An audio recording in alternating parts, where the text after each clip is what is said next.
German military has adopted a seemingly invincible code-making machine. The Enigma turns a message into unintelligible gibberish, letter by letter. When the message is sent in Morse code, all an enemy would see is a meaningless string of letters. But when the German operator at the receiving end types the coded letters back into his Enigma machine, the real message appears. In this way, vital war plans remain totally secret. The High Command never wavers from its belief in the security of Enigma. They are so confident that they deploy the Enigma throughout the German war machine. They never imagined what was about to happen at Bletchley Park.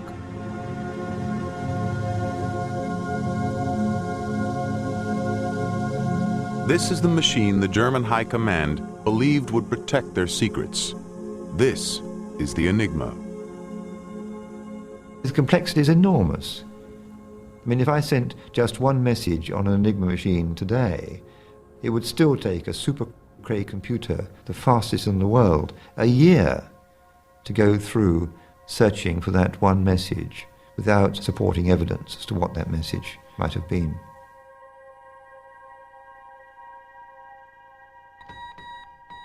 Long before the war began, the airwaves were full of coded messages as Hitler prepared for battle. Cracking the German ciphers became the priority of a special British intelligence unit. In 1938, the unit, known as the Government Code and Cipher School, or GC&CS, moved into Bletchley Park, an ornate mansion 50 miles north of London. From this rooftop room, wireless operators contacted listening stations all over Britain that were intercepting German messages. Bletchley Park's code name was Station X. The challenge of breaking the Enigma demanded a special kind of talent. GC&CS set about recruiting.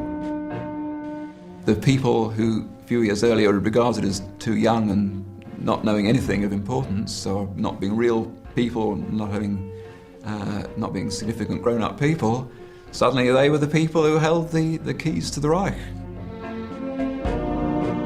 Code breaking was a somewhat esoteric profession, but it wasn't clear exactly who would make a good code breaker. People who were recruited were asked whether they did crossword puzzles, and if they said they did and enjoyed doing them and did them well, that was generally enough to get you in. We discovered people of a whole variety of backgrounds did very well. Anthropologists, Egyptologists, paleontologists, and even an occasional lawyer turned out to have the knack.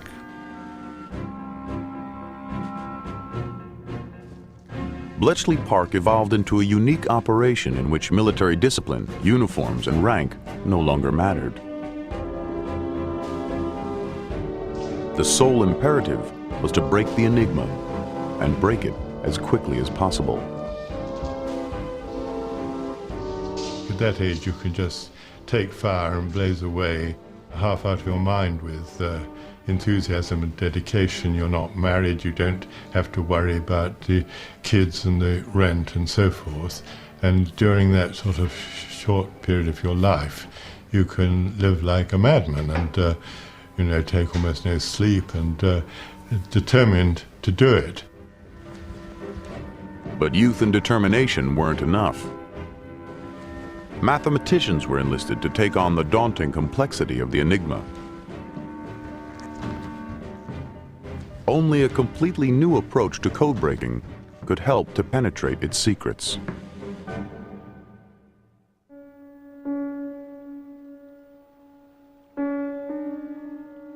But if the work at Bletchley Park were to succeed, absolute secrecy was essential. Some of the recruits had no idea of the purpose of their work. Most of us who were among the, what shall I say, the hoi polloi, the lower grades, never knew what went on at Bletchley Park. The only time I realised what we were actually doing was when I was shown a code book which had just been captured and rushed to Bletchley from a captured plane. And, of course, we had no plastic envelopes or anything then. The poor thing was just given to me as it was, and I was horrified to see a huge blood stain on it. The blood round the edges was drying, but the blood in the middle was still wet, and I realised then that somewhere was this German air crew bleeding, still bleeding, while I was decoding, I was writing out in modern German their new code book. And that did bring the war very close.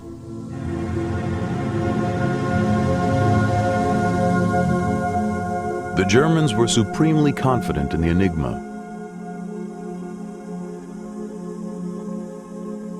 Its basic principle was simple, but it could scramble messages in millions of different ways.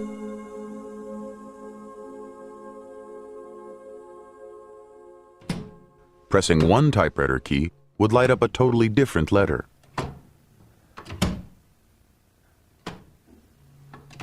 An electrical current was sent from the keys to the letters through a series of rotors.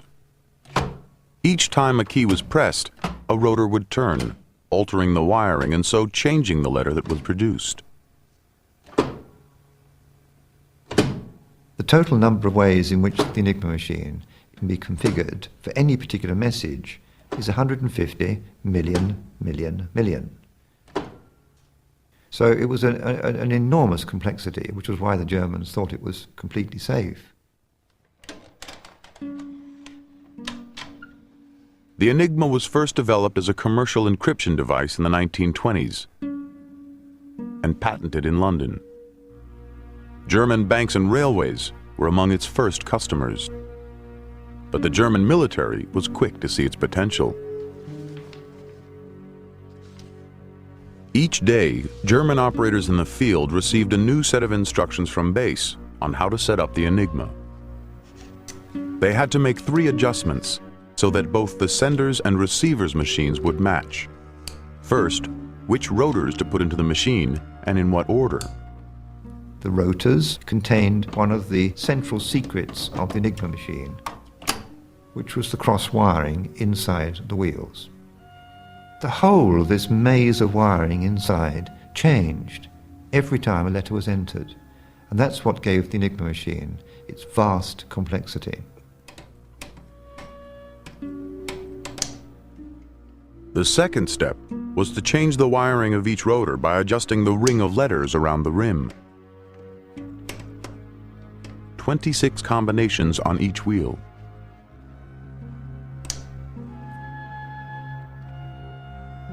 The third step was the plug board. Using his secret instructions for the day, the operator could wire up each typewriter key to a totally different letter. This is what the Germans thought was the killer cryptographically.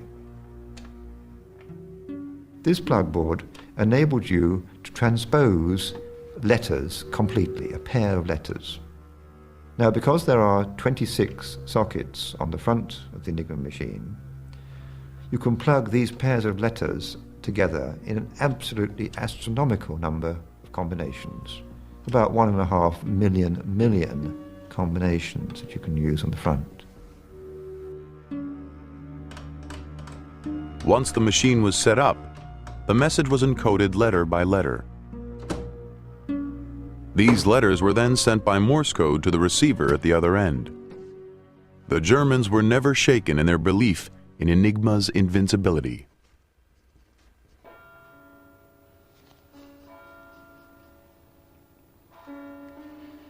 At first, all the codebreakers had were meaningless groups of coded letters and endless patience.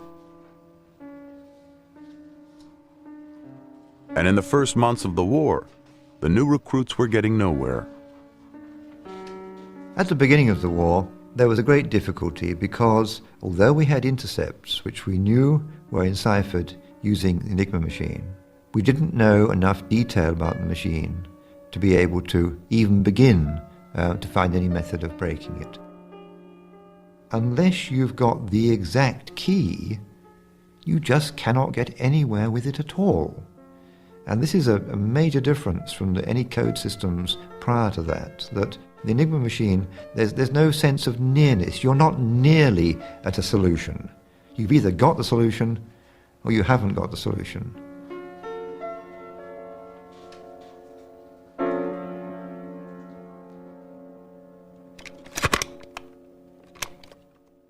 The search for a solution began long before the war. Starting in 1931 and continuing for 7 years, a hard-up German army clerk secretly obtained more than 300 documents, including the instructions and settings for the Enigma machines. He sold them to the French Secret Service. But their cryptographers showed little interest.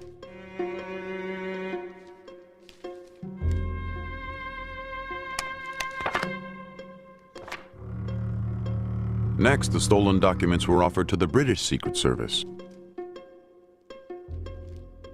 At this stage, GC and CS was skeptical that Enigma could be broken and politely declined the offer.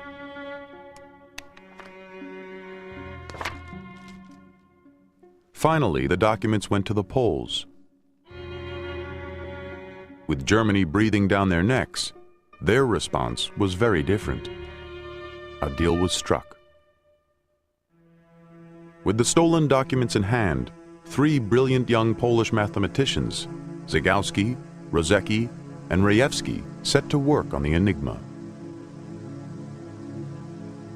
The Poles soon realized that they had to figure out how the Germans had wired the Enigma's keyboard to the first rotor. Since any typewriter key could be wired to any letter on the rotor, the number of possible wiring orders was astronomical. But if the Poles could work this out, it would be a vital first step in breaking the Enigma. Rejewski had a flash of inspiration, and he thought, what about if they'd been stupid enough to just use ABCD as the order round the rotor? And they had. All the multitude of millions and millions of ways in which they could have scrambled the connection from the keyboard to the entry point, and they'd just chosen A, B, C, D.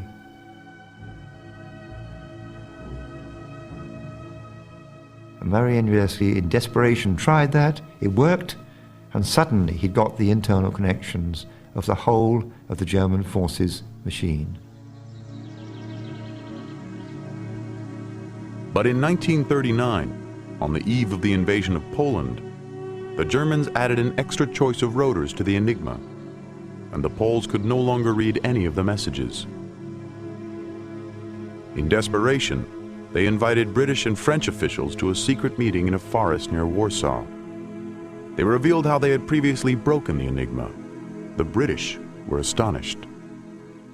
And Diddy Knox, he was one of the members of the team that went there. And the first thing he asked Rejewski was, what is this mapping from the keyboard to the entry rotor? And Rejewski said, ABCD. And Diddy Knox went, oh God, we never thought of that. It's too obvious. Why didn't we think of that? Within weeks of that meeting, Poland was invaded and war broke out. The Polish cryptographers had given Bletchley Park their own replica of the Enigma machine, but the extra rotors the Germans had added meant that the code breakers were still in the dark. As the flow of German messages increased, at last they began to see a way of achieving the impossible. The starting point was the messages themselves. The British had set up a worldwide network of radio listening posts, operated by the military, the post office, and even the London police. They were known as Y stations. Wherever the Germans were, we were listening. When there was a lot of excitement, the wires would be absolutely humming with Morse. They'd be transmitting all over the place. We'd really have cramp in our fingers sometimes, trying to write it down, non-stop.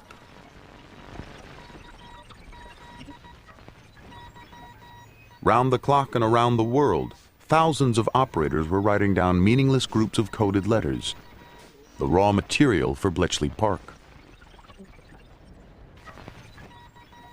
Their approach to cracking the Enigma began with another Polish breakthrough. One of the special procedures the Germans followed in setting up their machines was known as the double indicator. It was to be the Enigma's Achilles heel. The instruction sheets for each day told the German operator how to set up his Enigma. They specified the order of the rotors and the position of the ring of letters around each rotor.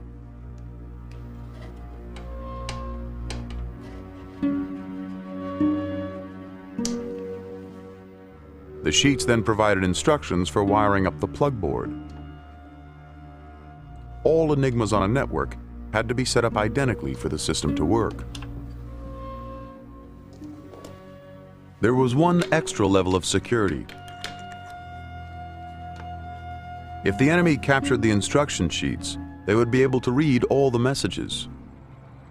To prevent this, each message had its own secret rotor setting, chosen by the operator. First, the operator had to pick 3 random letters. He sent these in plain text to the operator at the receiving end, allowing that other person to line up his machine identically. But now the operator had to be able to tell the operator at the receiving end what the actual message settings from which he was going to start enciphering the message. And that had to be conveyed to the operator at the other end, but not revealed to any interceptor. And the way that they chose to do this was to use the Enigma machine itself to conceal this message setting. So the operator encoded a second group of 3 letters as the secret message setting itself. And supposing you thought of SWJ, and when he keys in SWJ, the lamps light up ITV.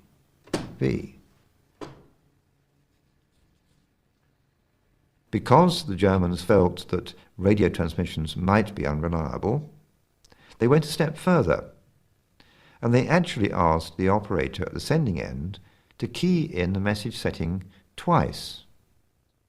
So the procedure was to key in SWJ, SWJ, and to note down all 6 lamps that lit.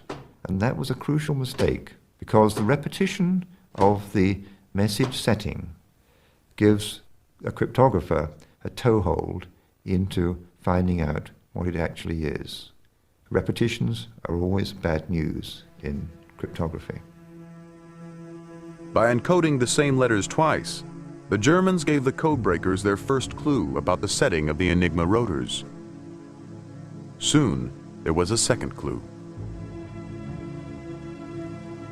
The Poles had noticed a strange quirk in the way the rotors worked. In about 1 out of 8 intercepts, the Enigma was turning one of the letters in the message setting into the same coded letter twice.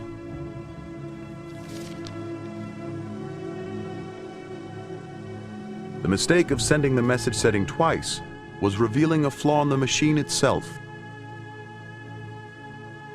Although it was designed to produce random coded letters, there were certain situations in which the Enigma was much less random than the Germans believed. There is no such thing as a truly random sequence that can be generated by a purely deterministic machine that just cannot be. It's part of the definition of randomness that it cannot be explained or predicted in any way whatsoever. The whole game of cipher design is to design machines which are flawed, they have to be, but in which the flaws are as small, inconspicuous as possible. It was just such a flaw that broke the Enigma. At Bletchley Park, the repeated letters were called females. Only a few configurations of the machine could produce these females. If the codebreakers now worked their way through them, they would find that day's settings. The codebreakers produced huge cards known as Jeffreys sheets, with holes punched through in an alphabetical grid representing the wheel positions that could produce females.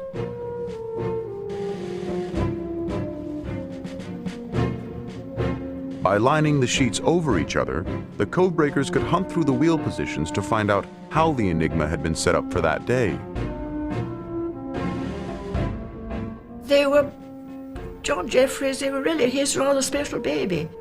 And they were on sort of cartridge weight paper, not very thick card. They got very dog-eared. And as far as I remember, there were 2 alphabets, that way and that way. It was like solving a very difficult crossword puzzle. You could actually see it happening. And the triumph when you found it worked, that was fascinating. Marvellous, absolutely marvellous. There's nothing like seeing a code broken. That is really absolutely the tops. The one thing that was very interesting was that people were very reluctant to go home at the end of the shift. There was a certain amount of move over, that let me sit down and get on with it. People wanted to hang in there. On one occasion I was on the evening shift, but when midnight came I was stuck in a message that had gripped me so hard I worked right through till breakfast time. From 4 o'clock in the afternoon till breakfast the next day, simply because this had to get done.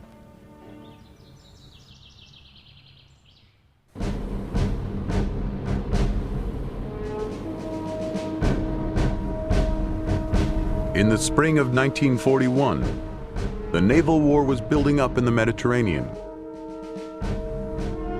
Hitler had joined forces with the Italian fascist Mussolini. Both dictators were dreaming of global empires. The Allies knew that the Germans had given Enigma machines to the Italians. One of the codebreakers trying to break into the Italian messages was 19-year-old Mavis Leva. Sometimes you'd have to spend the whole night assuming every position that there could be on the 3 different wheels, and there we call them red, blue and green, the wheels, I think they did too. So that you would have to work at it very, very hard, and it was that, I think, that made one pink-eyed, and one, after you'd done it for a few hours, you wondered, whether you'd ever see anything when it was before your eyes, because you were so snarled up in it all. Mavis and the other codebreakers didn't know it, but they were about to make their first major impact on the war.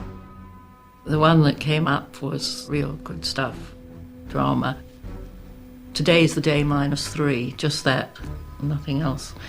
And so, of course, we knew that something was going to happen. The Italians were going to do something in the Italian Navy in 3 days' time. Why they had to say that, I can't imagine. It seemed rather daft, but still, they did.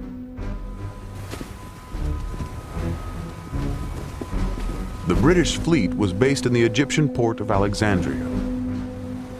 Under the command of Admiral Andrew Cunningham, Bletchley Park intercepted a message that would lead the Admiral to hatch a clever plan. Well, then a very, very large message came in, which was the battle orders, how many cruisers there were and how many submarines were to be there and where they were to be at such and such a time. Absolutely incredible that they should really spell it all out. Mavis had decoded just the message that Cunningham needed to outwit the Italians. It was 11 o'clock at night and it was pouring with rain when I ran, absolutely tore down to take it to the Italian intelligence to get it across to Cunningham. Within hours, the decoded message was on its way to Cunningham in Egypt. The Italian fleet was gathering off Cape Matapan on the Greek coast. Their plan was to attack a British convoy at midnight. Alexandria was a nest of spies. The problem for Cunningham was how to act on the message without giving his plans away. If he led the fleet out to sea, the Italians would know immediately. Cunningham embarked on an elaborate ruse to fool the spies. He wanted his enemies to believe that all was quiet. He did a real Drake on them, and, well, more than Drake, because he played golf and pretended he was, just going to have a weekend off.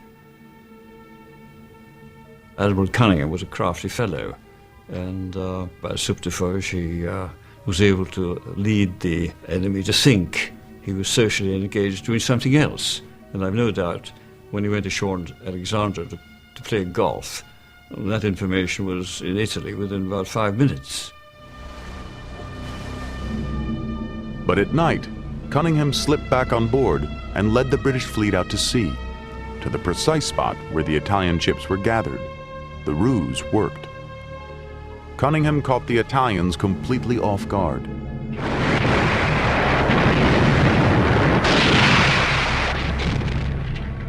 That night, the Italians lost nearly 3,000 men, the cream of their navy. It was the first major coup for Bletchley Park. The Navy does it again. Here is the British Mediterranean fleet, preparing for what proved to be the greatest naval engagement so far fought in this war. The Battle of Matapan is one more proof that Britain is the unchallenged ruler of the Mediterranean waves. The Navy were the heroes of the Battle of Matapan. Bletchley Park was, of course, never mentioned, but the codebreakers had their own reward. Then Cunningham himself came. It was the first thing he wanted to do when he came was to see the actual message that had been broken. And he was very nice, and we had a drink, and we were in this little cottage, and the walls had just been whitewashed. Now this will show you how sort of silly and young and giggly we were, but we thought it would be jolly nice if we could talk to Admiral Cunningham and to get him to lean against the wet whitewash and go away with a white stern. So that's what we did.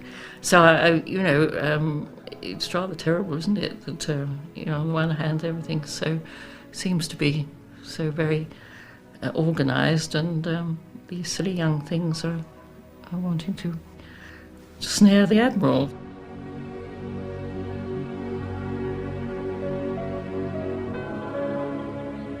But their joy was to be short-lived. And then disaster struck.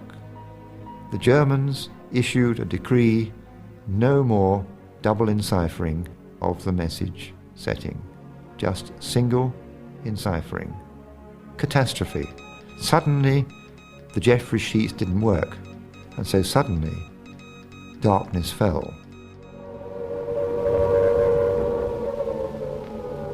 Gloom descended not only on Bletchley Park, but on all British cities. For months, relentless bombing had become part of everyday life. The Blitz was a war of blood and nerves. Well, there was one very good remark: is the only good German is a dead one. We felt very, very strongly. Well, they'd bombed us. They'd, every day, every night, with Heinkels and Dorniers. They'd killed a lot of people in London and in the cities. You couldn't have any pity for Germans under those circumstances.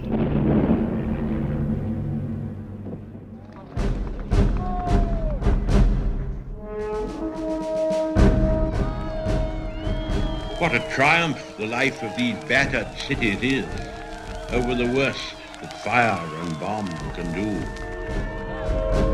During the grim months of the Blitz, Bletchley Park was one of Churchill's few glimmers of hope. Access to the enemy's innermost secrets could make the difference between victory and defeat. The codebreakers were working around the clock to break the Enigma. They had divided into huts to attack different parts of the German war machine. Hut 6 was now concentrating on the Air Force Enigma.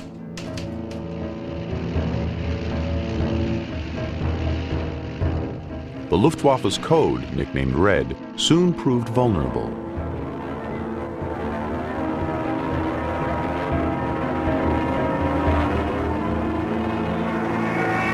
Ironically, the German Air Force thought itself so technologically advanced that it was careless about security. For months, Bletchley Park had tried to crack the secret messages from German airfields to their headquarters in Berlin. They had to find a way, and quickly. Hitler was preparing to invade Britain. It was like looking for something in a dark room. One didn't really know what one was looking for. And I thought, but I had great confidence. I felt, I'm going to find some way to break back into the Red.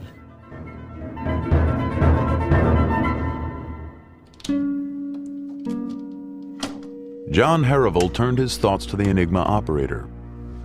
There were set procedures to be carried out to prepare each Enigma for that day's messages.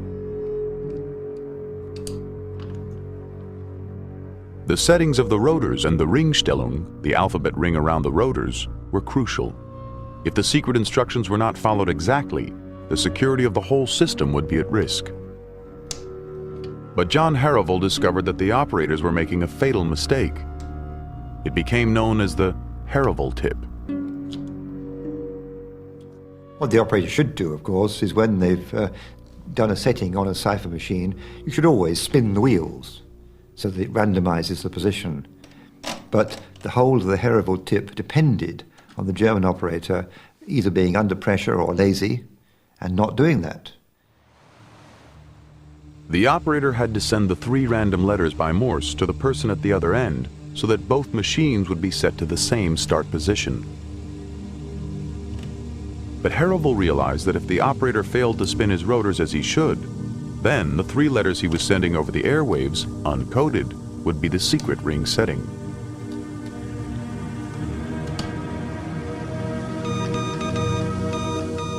Instructions were quickly sent out to the Y stations to pay particular attention to the first messages they intercepted each day.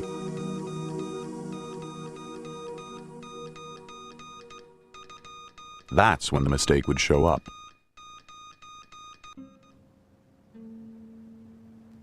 Hut 6 studied the opening letter groups of the intercepts as fast as they arrived to see if the Herrevel tip would work.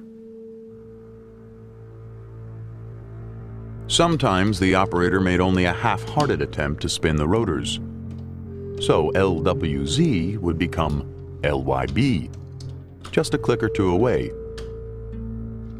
Or perhaps LUX. But as the code breakers plotted out each letter group, they would begin to see clusters of letters that revealed the original secret setting.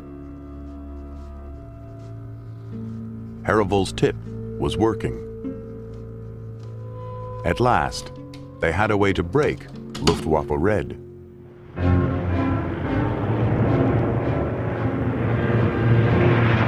The codebreakers could now give the RAF vital information about how the Luftwaffe was organized and what it was planning, even if they didn't always know the details. You don't get a message saying, we are going to do the following great things in the next 6 months, the year signed Hitler. There's nothing like that at all. You don't get anything on a plate. There's a case of an intercept which consisted entirely of figures, random figures. Someone says, I wonder if they are coordinates on a map, and they all turn out to be airfields. You did, in fact, get from that they were readying and building up airfields because they were going to concentrate their forces on attacking Britain. Hut 6 broke the Air Force Enigma every day until the end of the war. And they kept discovering new types of careless mistakes by the German operators that gave them away. To avoid interception, the Germans had to disguise each message setting. They thought they had found the perfect solution. Use the Enigma itself to conceal the setting.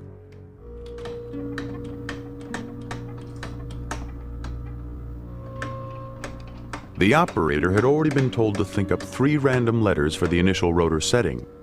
Now he was told to think up 3 more and type them into the Enigma. They would be the key for that particular message, and since they were being encoded, they could be transmitted in complete safety. On the surface, it looks like a foolproof indicator system. The true setting of the message is hidden. However, the weakness was leaving the selection of the 3 letters to the operator at random, and human beings simply are not random.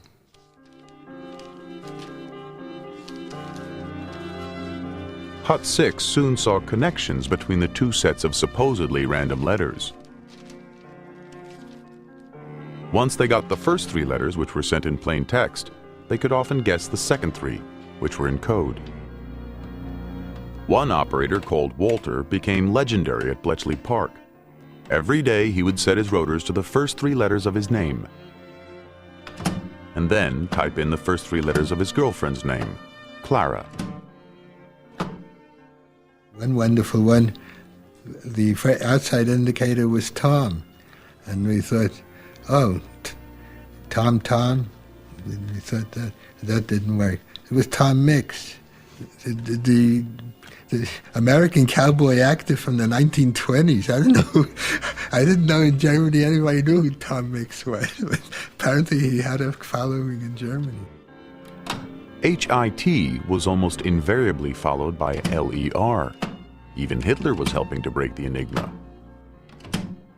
They were given the manuals, they were told exactly what to do and how to use the machine. But part of the problem was this myth that the Enigma machine was completely unbreakable. And this was buried deep in the German psyche. So therefore they thought, well, why bother? You know, nobody can break these messages if we use these keys because they're easy. If you saw LON as the first 3, it was almost certain that DON was the second.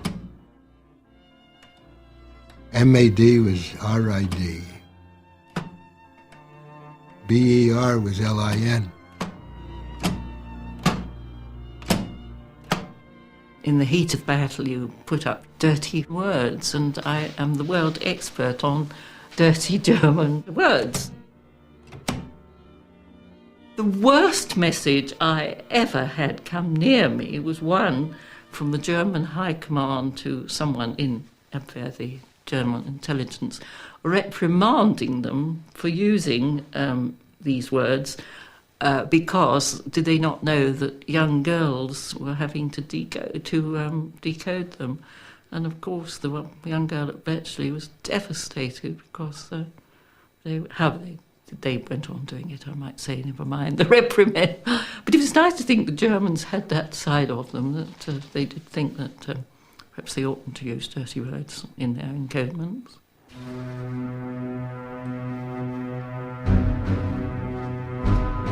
Despite its success in breaking the Luftwaffe Red Code, Bletchley Park had got nowhere with the Enigma of the German Navy. And it was the Navy that was now the problem.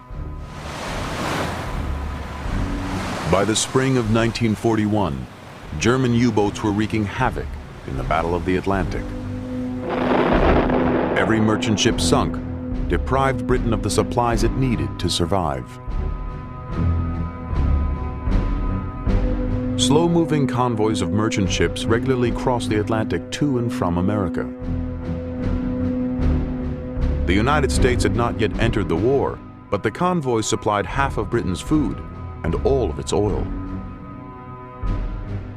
Although protected by escorts, its convoys were still easy targets for the German U-boats. Hitler had ordered Admiral Karl Dönitz to destroy Britain's lifeline. It was Dönitz who realized quite early on that he could defeat the Allies by bringing England to its knees by starving us. If he could break that North Atlantic route, then there could be no food, fuel, troops, munitions come to this country. And he could win that war by U-boats. And he nearly succeeded.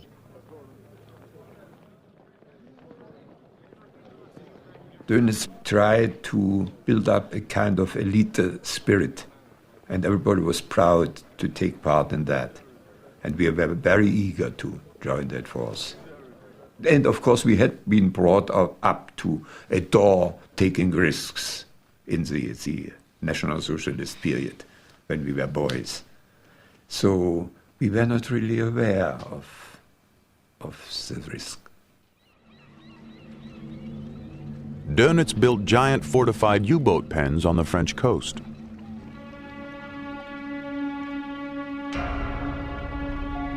From here, his U-boats could strike out into the Atlantic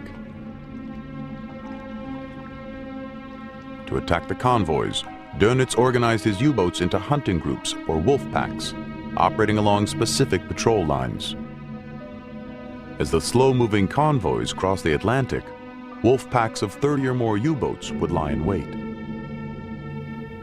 Almost every convoy, there would be losses. They were very crafty, these German U-boat commanders. They would anticipate our route and often submerge in daylight just ahead of the convoy and let the convoy pass over them and torpedo right, left and center, and we wouldn't know where the attack had come from.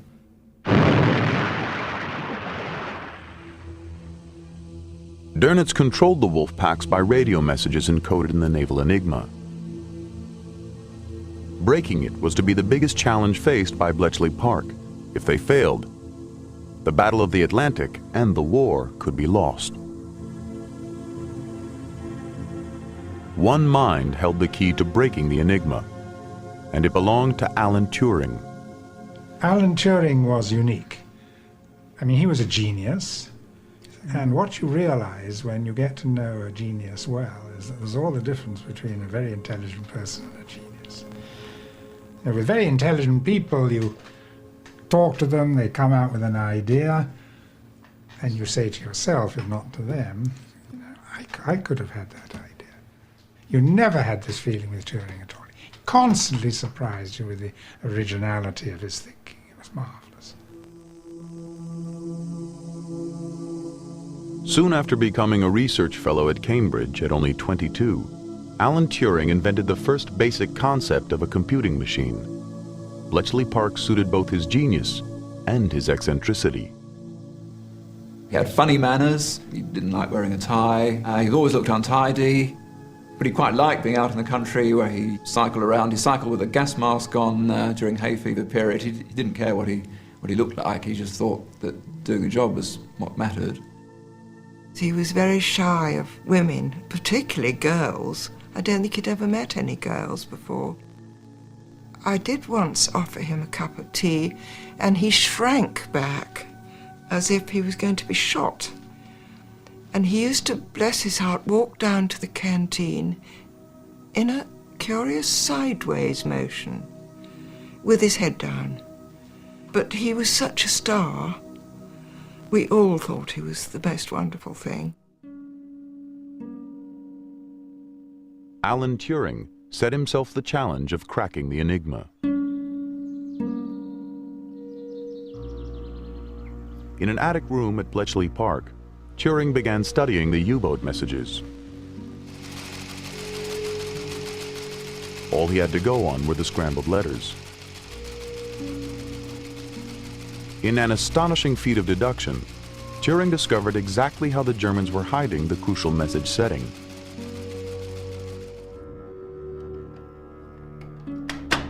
Unlike the Luftwaffe, the German Navy was leaving nothing to chance. Instead of letting the operator choose 3 letters at random for his message setting, he had to get them from a list. Although Turing had no information about the naval procedures, he managed to identify exactly how they selected their daily keys from a set of secret tables. Instead of replacing one letter with another, these so-called bigram tables substituted pairs of letters.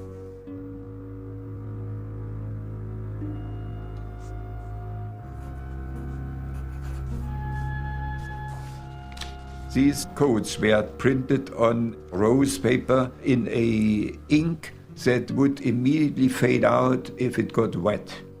So our orders were, in case of any difficulty, immediately to throw this material overboard or at least soak it in water so it could not be read.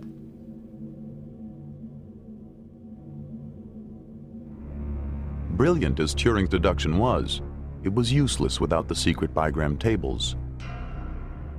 And those were on board the U-boats. Then came an amazing stroke of luck. Captain Fritz Julius Lemp was a hero of the Third Reich. His U-boat, the U-110, had sunk the first ship in the war. In April 1941, he set out on what was to be his last mission. David Baum had just turned 20.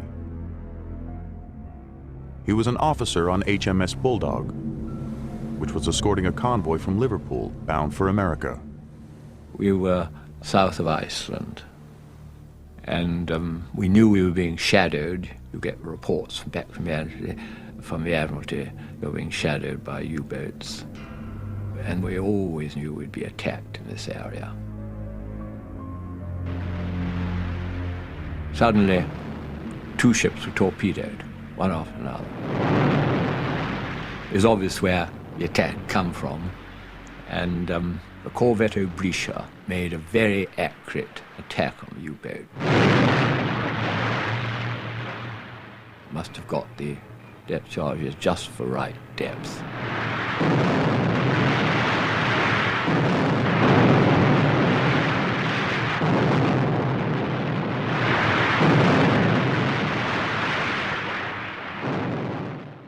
Georg Hergel was the Enigma operator on U-110. He had been with Captain Lemp throughout the war. The light went out and we found ourselves sitting in the dark. Only the emergency lights came on. We then tried to restore power and check for water leaks. It was a classic attack. Depth charges underneath the U-boat blew it to the surface. It was the dream of every escort vessel to see a U-boat blown to the surface, because usually they just sink when you do have a successful attack and go down to the bottom. This was just the chance that Turing and Bletchley Park had been waiting for. On board the U-110 were the secret bigram tables. Down below, we had no idea what was going on above us. But the commander on the bridge kept shouting, "Get out, get out."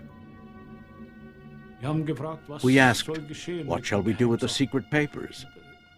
The order came back to leave everything and simply try to get out. I don't know, but we can't be blamed for following orders. You can't imagine what it was like if you weren't there. The Germans abandoned ship, leaving the codebooks behind. But Georg Hergel had one precious document he had to rescue, a book of love poems to his girlfriend. I went back down and grabbed the key to the place where the books were kept. I got my book out and tried to put it in my pocket, but it didn't fit. It was too big. So I unbuttoned my shirt and shoved it in there. It lay against my chest, and that's how I swam for half an hour.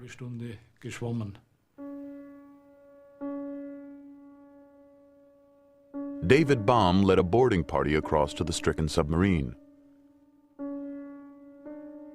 Fearing that the Germans had left men behind to scuttle the boat, Baum went aboard first. One couldn't imagine the Germans would have abandoned this U-boat floating in the Atlantic without someone down below trying to sink her. But at any rate, I got my revolver out. Secondary lighting, a dim blue lighting, was on, and I couldn't see anybody. Just a nasty hissing noise, which I didn't like the sound of. To this day, I don't know what it was. The rest of the boarding party began to search the U-boat. They had no idea what they were looking for. They did not know about the secret bigram tables. David Baum had never heard of Bletchley Park. I sat down at the captain's desk in his cabin, and suddenly, amongst all the things, I think his Iron Cross was there, and I put that into a bag, and there's odds and ends. But also I came across a sealed envelope. I didn't open it. I wouldn't have understood it anyway, not speaking German. But it obviously was something fairly important, being a sealed envelope in his desk. So I popped it into my pocket. Little did David Baum realize that the envelope would transform the intelligence battle against the U-boats. It contained procedural handbooks, a U-boat navigational chart, and the vital bigram tables. These documents gave Bletchley Park a major leap forward in decoding. Captain Lemp died in the attack. No one will ever know why he did not scuttle the U-boat or destroy the codes. Das kann man jetzt im Nachhinein nicht mehr. You can't change things in retrospect. I had to leave because those were the orders. The unequivocal order was to leave everything behind and go up and climb onto the deck. There was no other way. The only document on the U-110 that did not end up in British hands was the book of love poems to Edith. The papers that were captured, including the bigram tables, were priceless.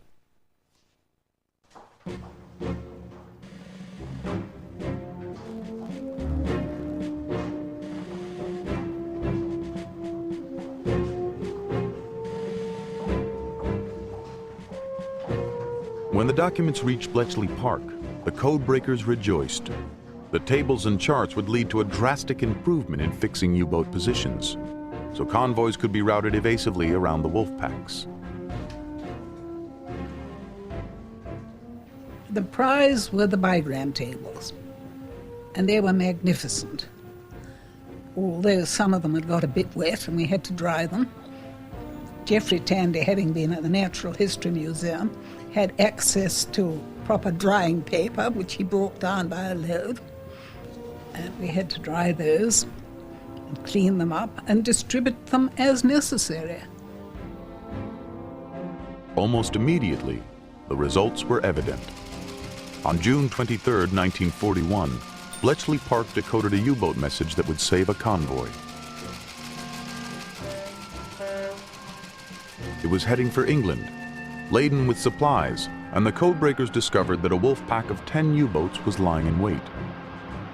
Armed with this knowledge, the Admiralty could reroute the convoy and set up a counterattack. The attack lasted 5 days. 2 of the U-boats were sunk, and the convoy arrived safely. The Allies had a formidable new weapon in the Battle of the Atlantic.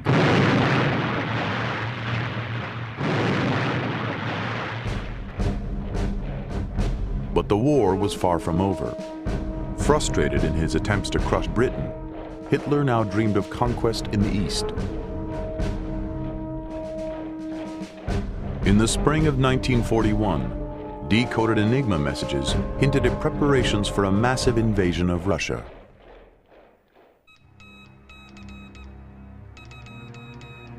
Once the invasion was underway, Bletchley Park began decoding other, more alarming messages. As the German troops advanced, the SS and police sent signals reporting their mass killings of Soviet Jews. Although no one anticipated the full scale of the genocide, this is now known to be the opening chapter of the Holocaust.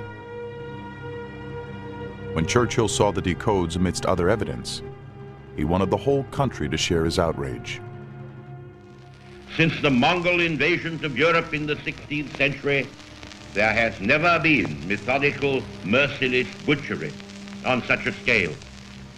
We are in the presence of a crime without a name.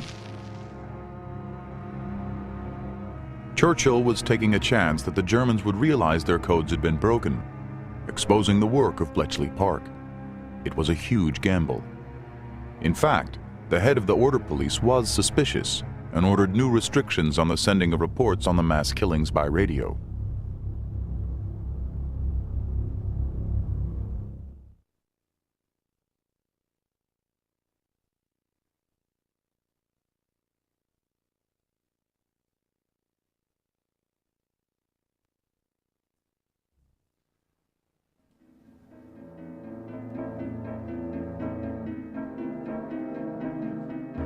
Luckily for Bletchley Park, the German High Command never lost its faith in the Enigma. But to avoid further risk of exposure, security was tightened, and all information resulting from Bletchley Park decodes bore the top secret rating, code word Ultra. The Germans didn't attach much importance to intelligence at the beginning. You don't if you're winning. They attached importance at the Blitzkrieg and winning the war quickly. We attached great importance to intelligence because we had our backs to the war and we had nothing else that we could rely on.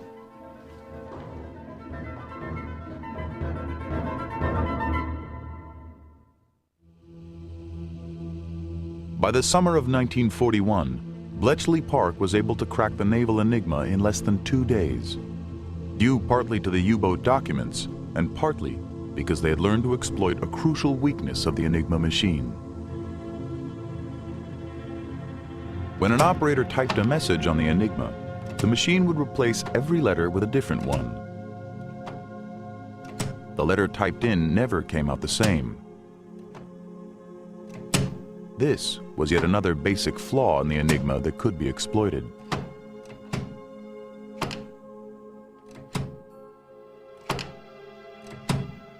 The simple fact that no coded letter could ever be the original letter was vital to the codebreakers in their quest to unravel the messages.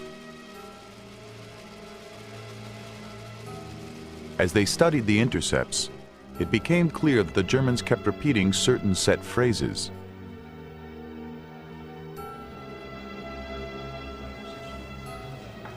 It was soon possible to predict which message contained a particular phrase. Bletchley Park called these phrases cribs. I remember Nieder mit der Engländer, down with the English. And of course, Heil Hitler. Heil Hitler was enormously valuable. I mean, you should never inculcate in your military anyway the tendency to have exactly the same phrase opening every statement of a great victory. As military bureaucracy settled into routine, the Germans often sent the same message at the same time every day. There was one remarkable one which we used to use sometimes to cheer us up as a sort of college yell, because it had such a wonderful rhythm. It went as follows. Nicht anfliegbar, nicht aufgebaut, Giffro, Düsseldorf, Popham 2. And you could imagine 6 or 7 adults who had nothing better to do on the night shift reciting this and feeling a lot better afterwards, perhaps 2 or 3 times in some cases. I mean, that message in itself was pointless. All this said was, you cannot fly from this place, no building has taken place, signed off, whatever. It would have been much better if they hadn't sent it. From their point of view, it was simply the way into the code. When they suspected the presence of a set phrase, the codebreakers then searched for it in a message. Finding the correct position for the crib relied on the flaw in the Enigma.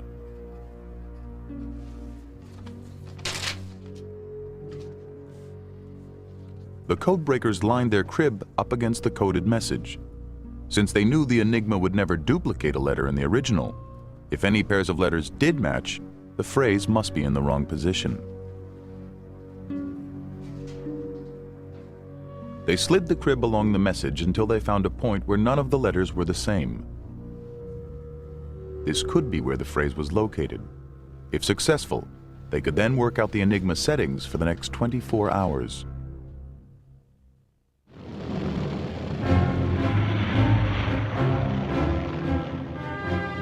The codebreakers became so adept they would create their own cribs. They would ask the RAF to drop mines in a specific stretch of sea. The Germans would immediately send a message giving a grid reference for the mines.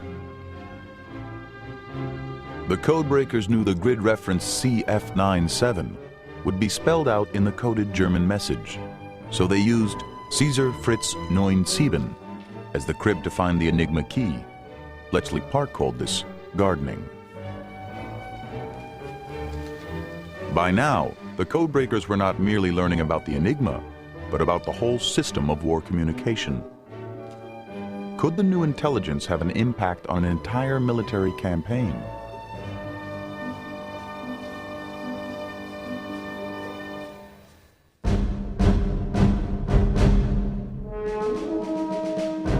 The tests came in the deserts of North Africa. A new German general was making a name for himself with his aggressive attacks on the British. Erwin Rommel. My father was what you could call a warrior. He was more a soldier's general, not a paper general. He was very lucky in Africa, not having been wounded except one day when a British splinter from a shell hit his belt.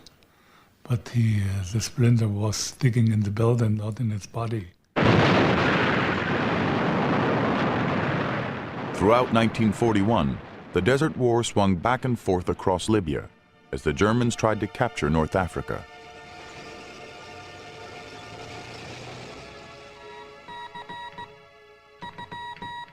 With only radio for communications, Rommel's North African campaign depended on the Enigma. My father had never an idea that the German code was broken. He could not imagine that something like this could happen. But Rommel's strategy had one major weakness. He relied totally on the Italians to bring in supplies. Rommel's supply lines were a natural target for the British. The RAF was able to attack Italian convoys crossing the Mediterranean to Rommel because the codebreakers could read both the German Luftwaffe Enigma and the Italian Special Machine Cipher. I could not understand how Rommel failed to realize that we were breaking important signals. I mean, he was a superb general. He was winning. But then he started losing because his supplies were always sunk in the Mediterranean. Bletchley Park could pinpoint the location of enemy oil tankers and even know how much gasoline they were carrying. But to keep Ultra safe, it had to look as though the British knew about the convoys from some other source. There was an absolutely rigid rule that we could not use Ultra unless, first of all, an aircraft had been sent out to reconnoitre. Once the Ultra had been proven by Germans seeing a British aeroplane looking at the convoy, then you could use it, but not until. They might very well say, I wonder how they knew it. But fortunately, they all deluded themselves by saying it must have been an Italian traitor in the Naples docks.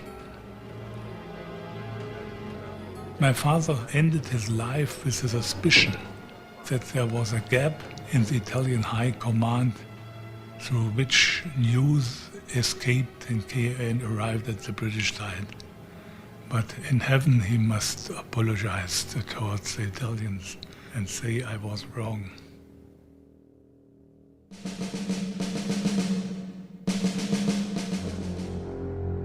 But in the game of intelligence, the Allies had losses as well as gains. Although the German Secret Service never cracked an Allied cipher machine, Rommel did obtain vital inside information from a spy. The incident began earlier in 1941, when a group of American codebreakers visited Bletchley Park. With America not yet officially at war, the secret services on both sides were nervous about collaborating. Spies are not prone to share a great deal straight away. You know, it takes time for spies to warm up with one another, and even British and American spies. They played their cards very close to their chest. Although the British worried about the possibility of American security leaks, they began sharing decoded Enigma messages and diplomatic reports about the war. British security fears were justified, for these exchanges soon gave Rommel his own intelligence breakthrough. Reports on the British campaign in North Africa were sent regularly to Washington by the U.S. military attaché in Cairo. The Germans intercepted the messages, but couldn't break the diplomatic code.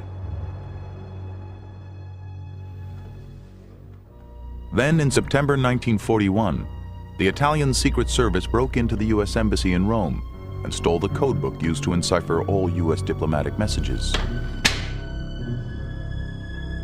The thieves copied the codebook and returned it to the safe without anyone knowing. Now, Rommel could read all embassy transmissions about the British campaign. Armed with information about British troops and tanks, Rommel launched a bold assault through Libya, pushing the British back 300 miles in 17 days. The news that reached Churchill painted a grim picture of defeat. Now the British needed their own intelligence coup to reverse the disaster. At Bletchley Park, the codebreakers raced to crack the daily rotor settings. Some breaks came in only 6 to 12 hours. Still, lives might be saved if the operation could be speeded up. The gifted codebreaker Alan Turing had long been intrigued by the idea of building machines to automate the code-breaking process. The Poles had built such a device before the war, but Turing set out to improve on their ideas.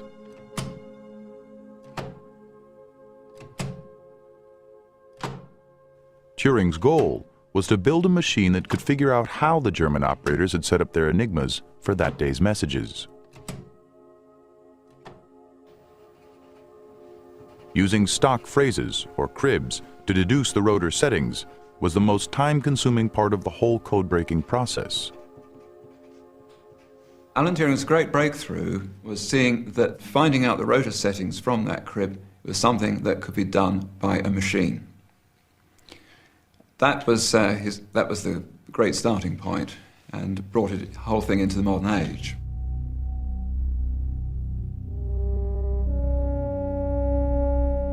Turing's machine was vastly more powerful than the Poles' earlier device. Curiously, Bletchley Park called it the bomb, perhaps because of the ticking noise it made while operating. An average bomb run was about 15 minutes. Occasionally, I heard we beat the Germans to the decryption. This happened when A would send B a message and B would almost immediately send back a message, a very short message which just said, "I can't read you." We would get the solution faster than the other guy could decipher the second sending. And if it was something hot, it could get out in the field before the German commander got it. The bomb was an array of electromechanical drums that simulated the rotors of the Enigma machines. The drums clicked round letter by letter, testing the thousands of possible Enigma settings, 20 every second, until the correct one had been found. Before Turing, the perceived wisdom was, you've just got to go around searching for this one solution which will break a particular message. Turing said no. What you do is you use the mathematical technique of rejecting all things that it couldn't possibly be. So it was a very powerful search engine, but working in a negative sense, in that it rejected millions and millions of possibilities very, very quickly and arrived at the correct answer. The bombs radically sped up the pace of decoding. By the end of the war, there were 200 of the devices at 6 different locations, enabling Bletchley Park to decode 90,000 messages a month. The algorithmic process, as we'd call it now, by which the crib and the ciphertext were processed on these mechanical systems, they were the most advanced, most complex processes that had ever been used in the history of the world. I can't think of anything else with its logical and statistical sophistication. It's something you should think of as years and years before its time.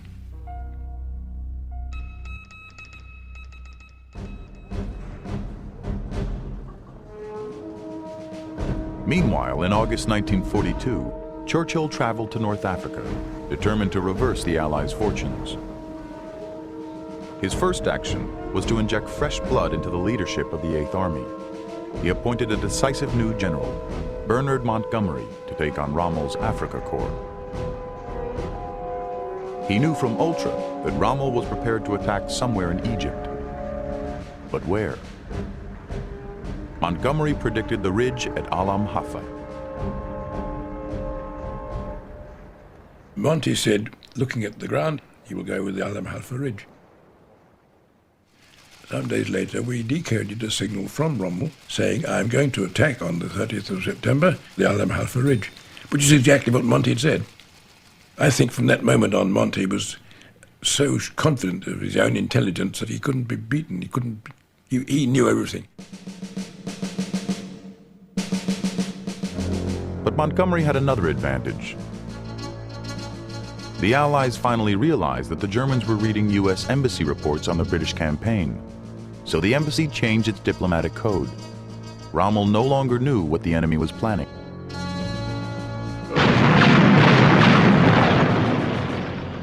Montgomery was still receiving Ultra from Bletchley Park. Soon the German forces were under enormous pressure.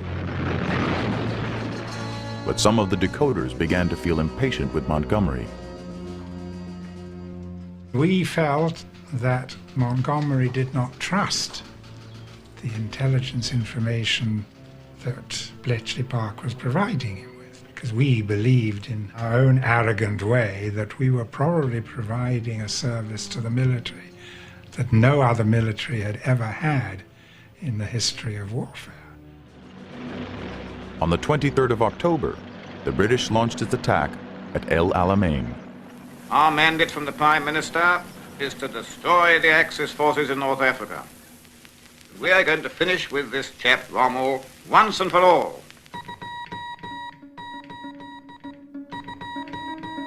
British intercept stations logged over 300 messages a day in the battle that followed. Bletchley Park knew Rommel's plans, his forces, and his losses. For the first time in the war, an army moved into battle with precise advanced knowledge of the enemy. Ultra told Montgomery of Rommel's critical shortages of fuel and tanks. On the evening of the 2nd of November, Rommel signaled Hitler for permission to retreat. Alamein was marvellous because you had these desperate messages from Rommel saying, Panzer Army is exhausted, we've enough petrol for 50 kilometres, ammunition is contemptible, and so on. And we have between 11 and 17 operational tanks in the whole of Panzer Army Africa. Hitler replied the next day, ordering Rommel not to yield a step, either victory or death. Montgomery read the message within hours.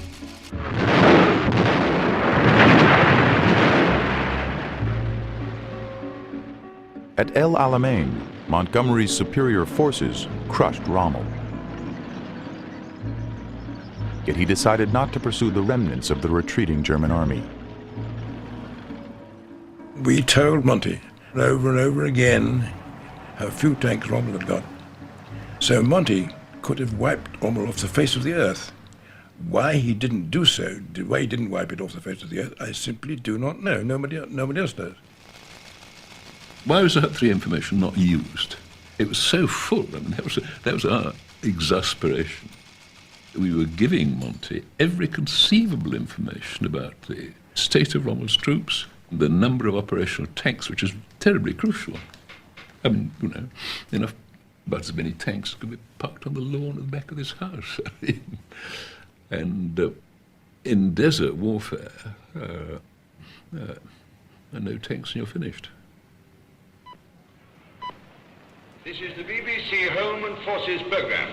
Here's some excellent news which has come during the past hour from GHQ Cairo. It says the Axis forces in the Western Desert, after 12 days and nights of ceaseless attacks by our land and air forces, are now in full retreat.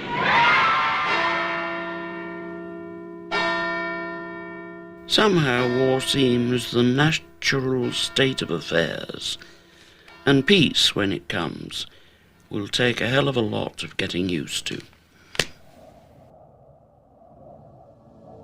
At the time of El Alamein, the U.S. had been at war with Germany for nearly a year. Even before Pearl Harbor, the British Admiralty had been passing decoded U-boat messages to the American Navy. Churchill and Roosevelt knew that the Battle of the Atlantic was crucial and that Ultra gave them a vital edge in the fight against the U-boats. In February 1942, the Admiralty received disastrous news. An abrupt change in the U-boat code plunged Bletchley Park into darkness. They could no longer read the U-boat signals. Equally serious was an abrupt change in U-boat tactics. German submarines switched from the North Atlantic and began prowling the eastern seaboard of the U.S. There, the marauding U-boats maintained radio silence. When they did transmit, their signals couldn't be decoded. All over the Atlantic, the Allied navies struggled to cope with mounting losses at sea.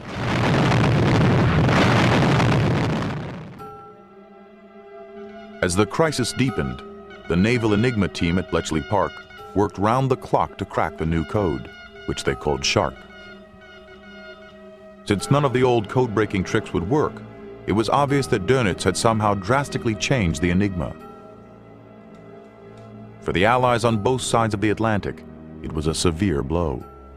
Well, unfortunately, the British lost control of the Enigma, and America was left without the kind of vital information needed to protect its convoys. There were an awful lot of protests, and England was very hesitant to tell us that they had lost control of the code. Before the blackout, the Admiralty's submarine tracking room had been able to pinpoint U-boats with the help of the navigational positions radioed between Dönitz and his crews. Now all they had were rough directional fixes on the signals themselves. Toward the end of 1942, the Allies were losing ships at over 4 times the rate before the blackout.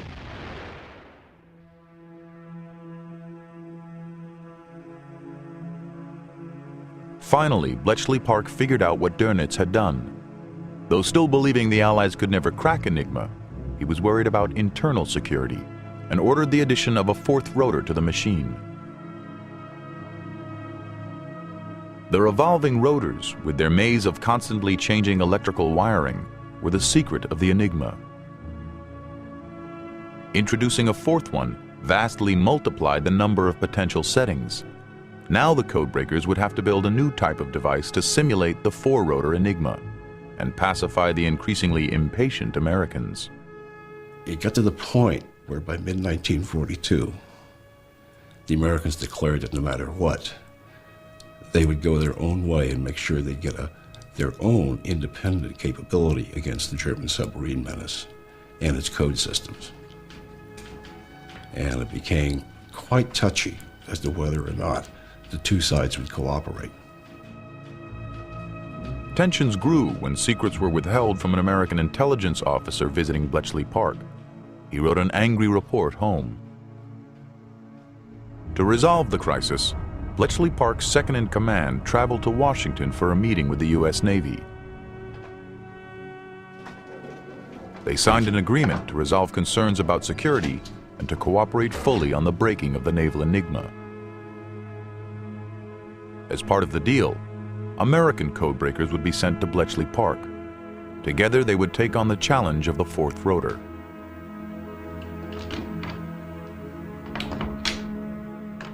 I think bothered us most was the destruction of the merchant shipping and the destruction of the naval ships.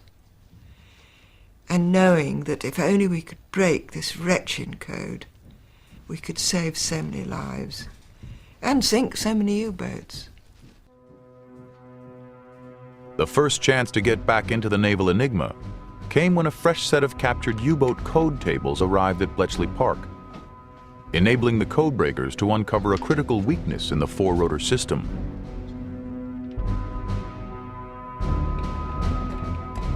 The German four-rotor Enigma, used mainly on submarines, had to communicate with other naval stations that used only a three-wheel machine. To solve the problem, the fourth rotor could be set in a special position that allowed the machine to simulate an old-fashioned three-rotor Enigma. With the help of the captured tables, the code breakers worked out the settings of the first three rotors on the bombs, as they had in the past. Then simply ran through all 26 positions of the fourth rotor until they found the right one.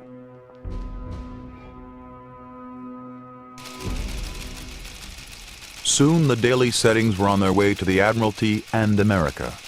After 10 months in the cold, Bletchley Park was back.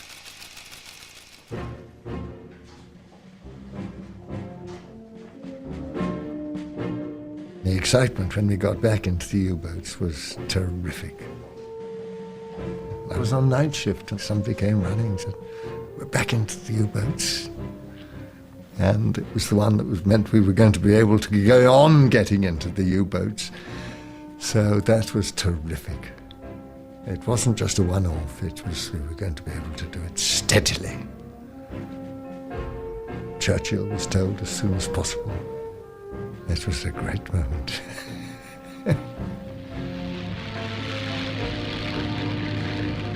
Once again, Bletchley Park could help reroute convoys around the wolf packs.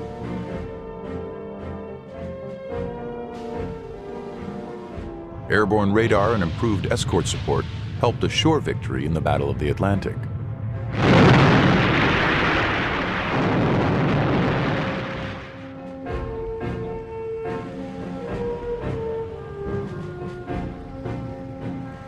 Although only a few of the men and women of Bletchley Park were in a position to appreciate it, the breaking of the naval Enigma was their finest hour.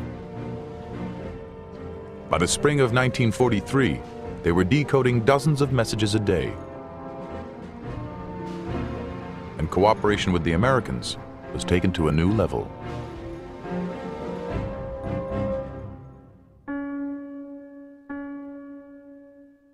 The U.S. code-breaking unit was known as Arlington Hall, after its headquarters in Northern Virginia.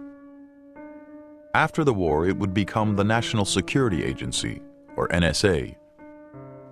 Here, the first American officers were selected to join the codebreakers at Bletchley Park. I remember vividly, a group of us were convened in a room there, and the moment we came in, they were told, "What you're going to hear today is something you will not discuss, and it means that you will never be put where you can be captured by the enemy." And I was picked to be the commanding officer of that outfit, and that's how I got to Bletchley Park. During their voyage to England, the officers were ordered to tell a bizarre cover story, that they were messenger pigeon experts in the Signal Corps. This aroused the suspicions of an officer who was checking their identity. They asked us whether we'd had the Army General Classification test. They said they couldn't find our scores on our records. They said, "Would you mind taking the test?" And we said, "No, we don't mind." There were 5 of us. And so we took the test, and this sergeant graded them, and he came running out. He says, "Holy mackerel, what scores? You guys ought to be in intelligence."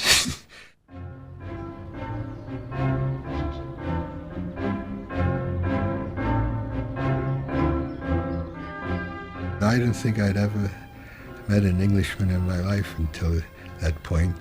I don't know, I had been full of stereotypes about the English, the distant and have no sense of humor. And these were the most outgoing, wonderful people, fed us when it was quite a sacrifice. just enough screwballs to be real fun. It was the first time I'd ever been involved in my life in any serious discussion, either about war or politics, with an American. It was there that I learnt for the first time to drink tomato juice. It was the first experience I had with American coffee and American bacon. So in a way, America was introduced to me through this Bletchley prelude.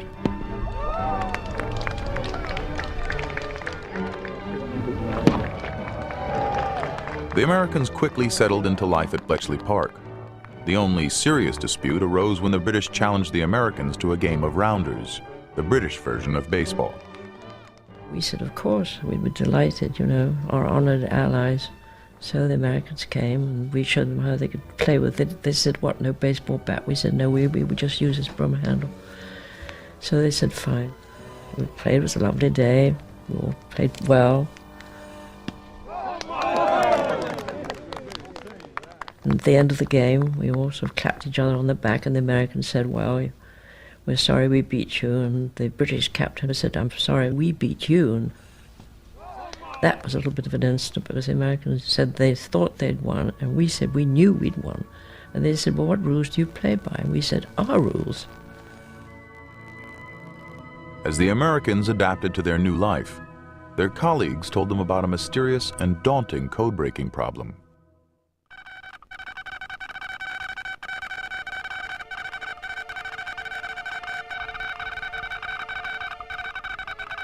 They knew that in addition to Enigma, the Germans sometimes used another, completely different kind of cipher machine. Now, we knew nothing about this cipher machine. It was kept completely secret by the Germans.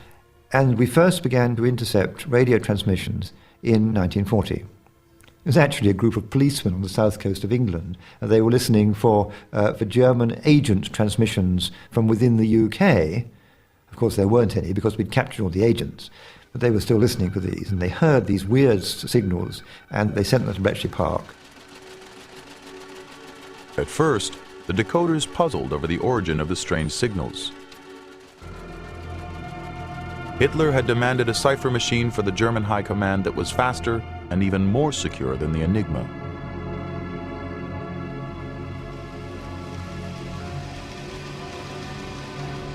His experts devised a coding system based on the teleprinter machine. Teleprinters operated on a simple, universal binary code that was widely known. But the Germans connected the teleprinter to a machine that cunningly exploited the teleprinter language itself to produce a complex code.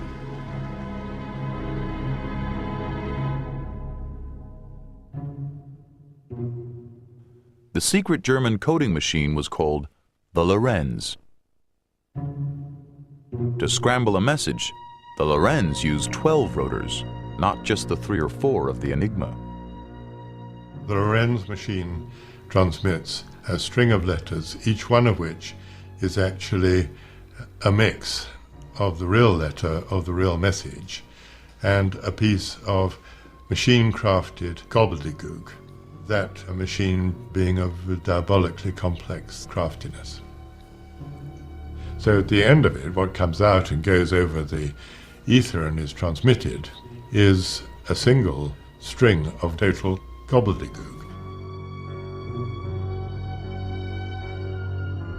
The Lorenz relied on a mathematical system called modulo 2 addition. This allowed the string of meaningless letters added to the message at one end to be removed at the other by a similar math calculation. The operator presses a key on his teleprinter. That generates an electrical signal. The Lorenz machine then adds an obscuring character to this signal, and the result is then transmitted. At the other end of the link, another Lorenz machine set to exactly the same configuration regenerates exactly the same obscuring character, adds it back to the ciphertext, and by the magic of modulo 2 arithmetic, they cancel out and leave you with the plain text. The security of the Lorenz depended on the fact that it was adding a string of random letters to hide the real message. But because it's a machine, it can't generate a completely random set of letters. It's what's known as pseudo-random. Unfortunately for Germans, it was more pseudo than random, and that's how it was broken.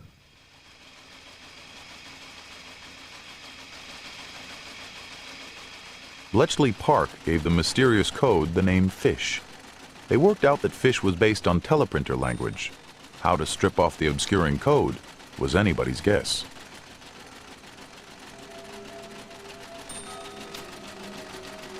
But on the 30th of August, 1941, a lazy German operator gave the whole game away. When he got to the end of keying in this nearly 4,000 character message by hand, the operator at receiving end sent back in German the equivalent of, "Didn't get that, send it again." And then, like idiots, they both put their Lorentz cipher machines back to the same start position. And then he began to key this long message again. When the operator began to encode the same message a second time, he grew impatient and abbreviated parts of it. The resulting slight changes enabled the code breakers to strip off the random letters that were cloaking the message.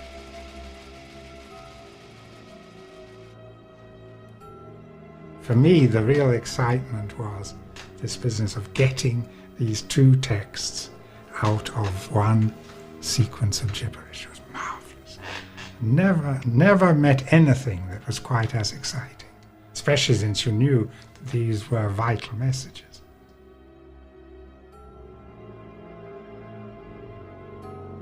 Now that they had decoded the message, could they use it to figure out exactly how the Lorenz machine worked? For the next 2 months, the code breakers hunted laboriously for patterns in the endless strings of obscuring letters. Eventually, they were able to reconstruct the precise mechanics of the Lorenz, a machine they had never seen. They even built their own replica. Since it was used to crack the mysterious fish code, they called the replica Tunny, after a fish in the tuna family. Once the Lorenz settings were found, Tunny could turn the messages into plain German. Despite the advances in understanding fish, it still took at least a month to decode a single message, and by then the information was generally useless. It was a curious life. It involved mental gymnastics, and it could be very wearing, particularly if you didn't succeed. I mean, you could spend nights in which you got nowhere at all. You didn't get a single break. You just played around through this bleak, long night with total frustration.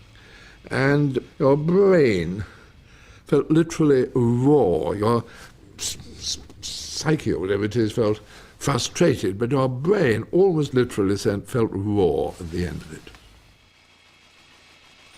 But the whole process was about to be speeded up.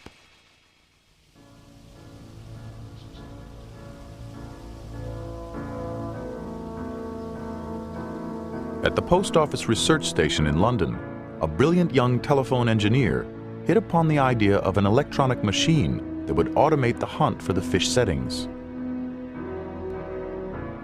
The machine would be nothing less than the world's first programmable computer.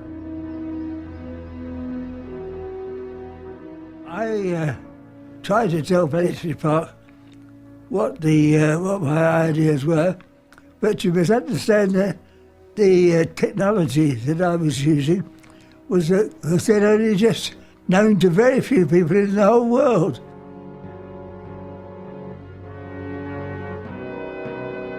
Though the codebreakers were skeptical, Flowers was convinced the answer lay in vacuum tubes, hundreds of them. Tommy Flowers started in March 1943 with a blank sheet of paper, never been done before. I mean, Flowers was thinking of a machine with 1,500 valves in it. The biggest machine ever at that time had 150 valves in it, so this was an enormous leap into the dark. But Flowers was convinced he could make it work, and nobody else was, but he was. And so he started, more or less off his own bat.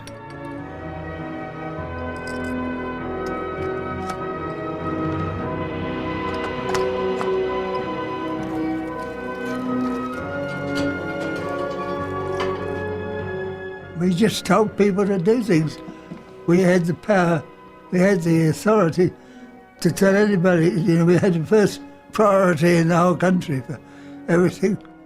And we could just tell people what we wanted and not tell them what it was for.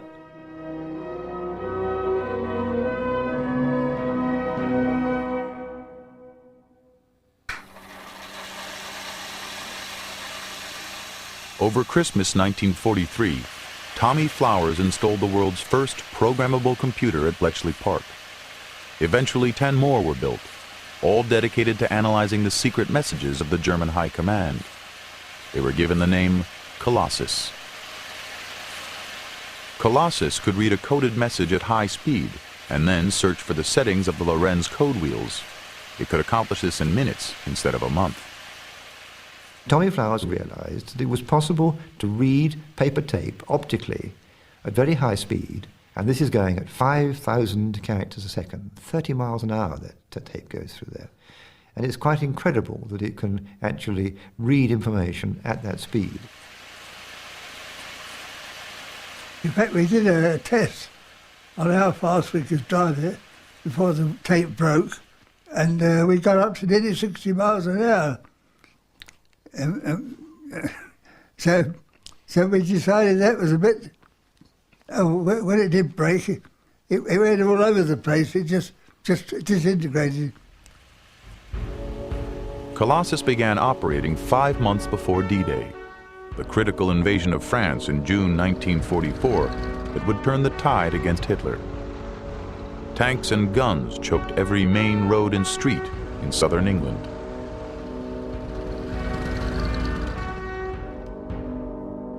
The Allies prepared an elaborate deception. They set out to trick the Germans into thinking that the attack on Normandy was simply a diversion. Double agents in Britain relayed the false information to Berlin. But only the code breakers could tell if the deception was working. The Germans were deceived for a very long time, far more than we expected and far more successfully. But we also got a bonus, if you like. That is, we knew they were deceived. Because from Ultra we could see that they were not moving troops into Normandy. They had to say to themselves, they'll pop over to Calais. The Germans were not only deceived, they were known to be deceived.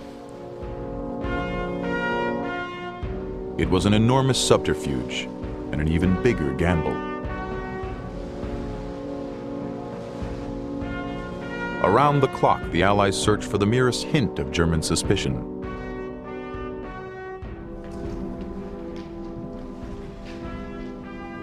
The invasion was poised to strike, but then a vital message was decoded at Bletchley Park.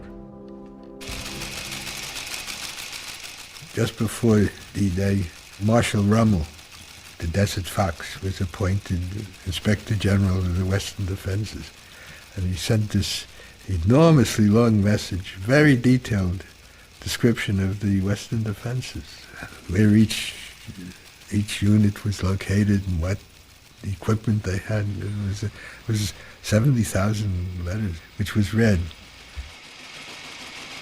When Bletchley Park decoded Rommel's message, it contained alarming news. German tanks were massing at the exact spot where American troops were about to parachute into Normandy. They were going to drop one of the airborne divisions right on top of a German tank division. They would have been massacred. They changed it. It was June 4th, 1944. Reassured by the code breakers that all was well, the massive army began to move forward.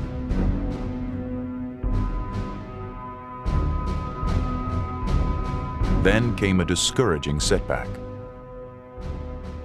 We went on duty that night and they said, well, tonight is the invasion and they're going across.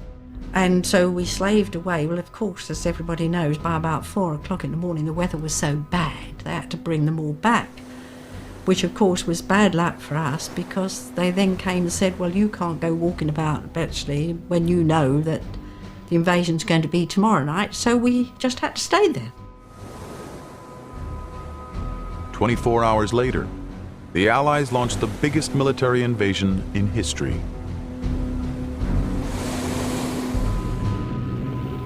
dinner, and we came out at 11 o'clock, and I suddenly started to hear a hum, and it got louder and louder and louder, and I knew what it was.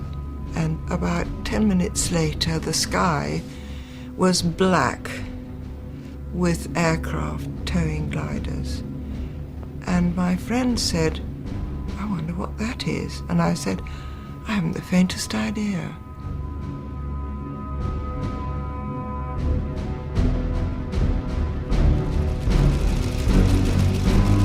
And about 3 o'clock, I think it was, suddenly there was a real rustle. And very shortly the word spread that there had been German traffic saying that paratroopers were dropping all over the place. So we knew this was it. The decoded messages showed that the deception had worked. Hitler's troops were split between Normandy and Calais and were unable to counter the onslaught. Over half the German forces had remained in the northeast, awaiting an attack that never came.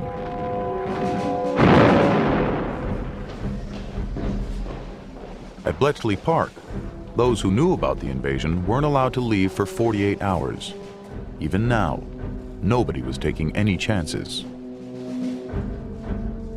We staggered out feeling rather the worse for wear, but knew it was then general knowledge, and went home, and my lady I was billeted on said to me, "Where the bloody hell have you been?" And I said, "Well, I've been working." She said, "Well, you've missed all the fun." And I said, "What fun?" And she said, "Well, there was the invasion. It's been on the radio," because no television. "It's been on the radio." I said, "Oh, lovely, you know." And went to bed. Tuesday, 6th of June, 1944. Invasion began. 10 a.m. breakfast. Letter from Maureen. Spent morning washing and ironing. On at 4. Life quite hectic. Feels somewhat anticlimaxy. Now the second front has begun. Not a bad day, really.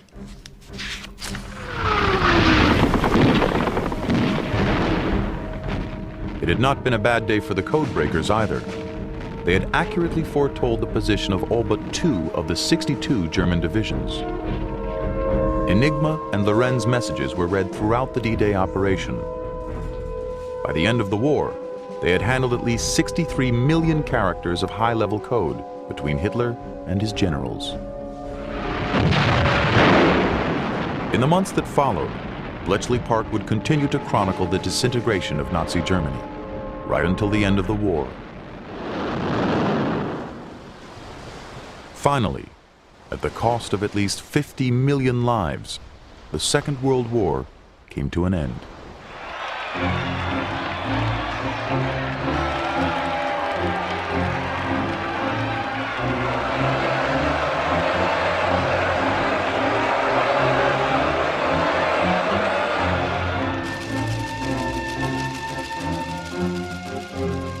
When the final signal came through from Dönitz, surrendering, it was in clear and not in code.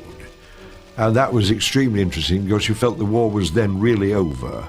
When messages did begin to come through in clear, then all the secrets of the war really were beginning to fade into history already.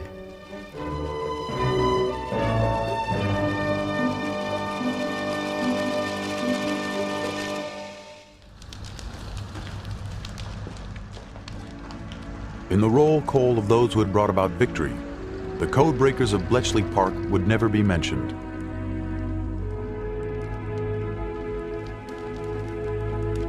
The operations there were to stay a secret for the next 30 years. 8 of the 10 Colossus machines were destroyed. The remaining 2 were moved to British Secret Service headquarters, where they may have played a significant part in the code-breaking operations of the Cold War.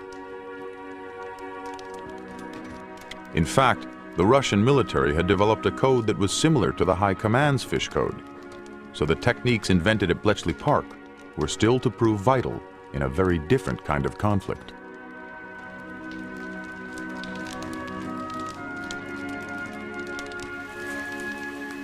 In 1960, the order finally came to destroy the last two Colossus machines.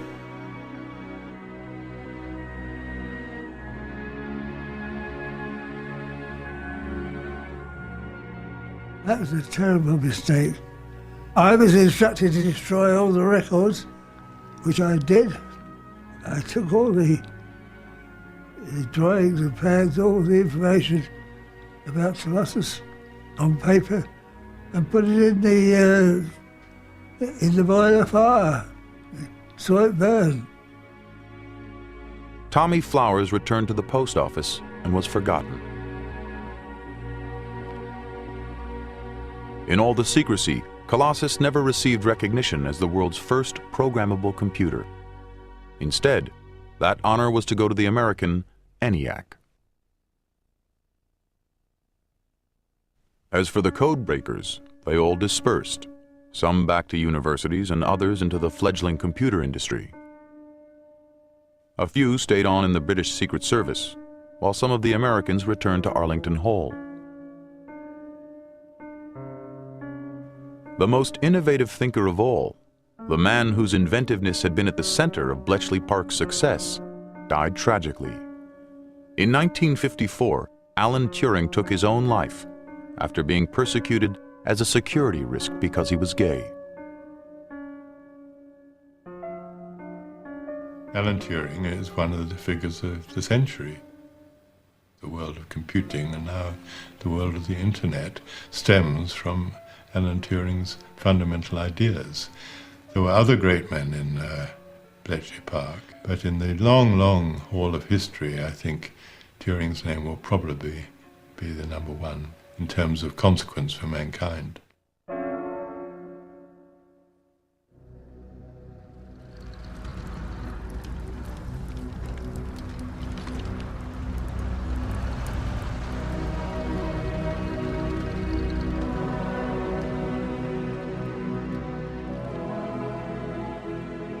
Apart from the atom bomb, there was no greater secret in World War II than the work of the codebreakers of Bletchley Park. Their breakthroughs gave the Allies a vital edge in the U-boat war, the tank battles against Rommel, and the D-Day invasion. But their impact was felt far beyond the battlefield. Eavesdropping and decryption won a new prominence in the minds of politicians as well as generals. The transatlantic alliance that took its first hesitant steps at Bletchley Park would mature and prove critical during the Cold War. And the roots of today's computer era trace back directly to the dazzling inventiveness of Turing, Flowers, and their wartime colleagues. In the end, though, Bletchley Park's greatest achievement lay not in broken ciphers, but in the hundreds of thousands, perhaps millions, of lives it saved.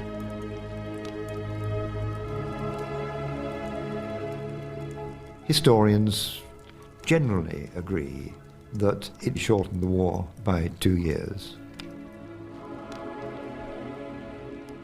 Bletchley Park didn't win the war. That was won by people with guns and bullets and things out in the field. But I think Bletchley Park is a great exemplar, particularly to the younger generation now, of brains over bullets. You can defeat an enemy intellectually, and that was shown here.